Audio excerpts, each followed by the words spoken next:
এই ৩টি জিনিস নিয়ন্ত্রণ করতে পারলে আপনি আগেই ধনী। একটা গরম বিকেল। বাইরে সূর্যের তেজে শহরটা যেন আগুন ছুঁয়ে যাচ্ছে। কফি শপের কোণে বসে আমি দেখি এক বৃদ্ধ মানুষ, পরনে সাদামাটা স্যুট, হাতে একটা আইসক্রিম, মুখে শান্ত হাসি। তার চেহারায় কোনো তাড়াহুড়ো নেই, নেই ধনদৌলতের গর্বের ছায়া। তিনি যেন নিজেকে নিয়ন্ত্রণের এক জীবন্ত প্রতীক।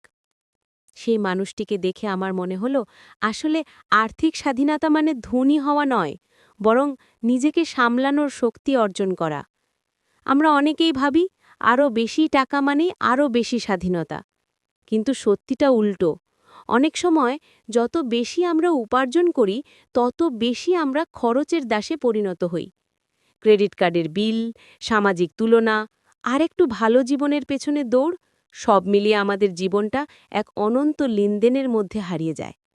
কিন্তু একদিন আপনি যদি নিজের খরচের ওপর নিয়ন্ত্রণ আনতে পারেন, যদি সত্যিই বুঝতে পারেন আপনার সুখ কোনো ব্র্যান্ডে নয়, বরং আপনার মানসিক শান্তিতেই লুকিয়ে আছে, তাহলেই আপনি ধীরে ধীরে মুক্ত হচ্ছেন। প্রথম নিয়ম, আপনার খরচ নিয়ন্ত্রণ করুন।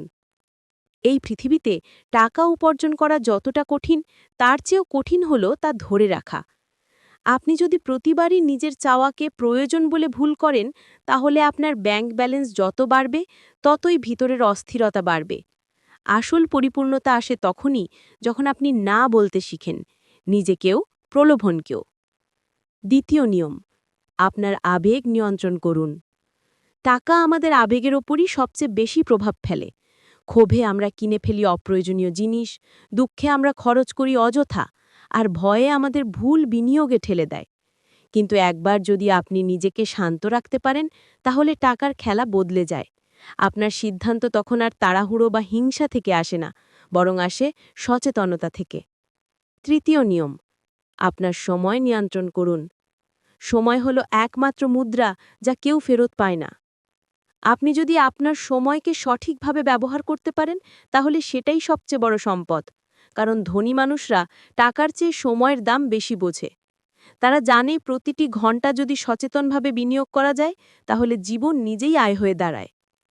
এই ৩টি নিয়ন্ত্রণ, খরচ, আবেগ, সময়, একজন মানুষকে এমন এক শান্তি দেয় যা কোনো বিলাসিতা দিতে পারে না। একবার এক বন্ধু আমাকে জিজ্ঞেস করেছিল, স্যার, আপনি কখন মানুষ সত্যিকারে ধনী হয়?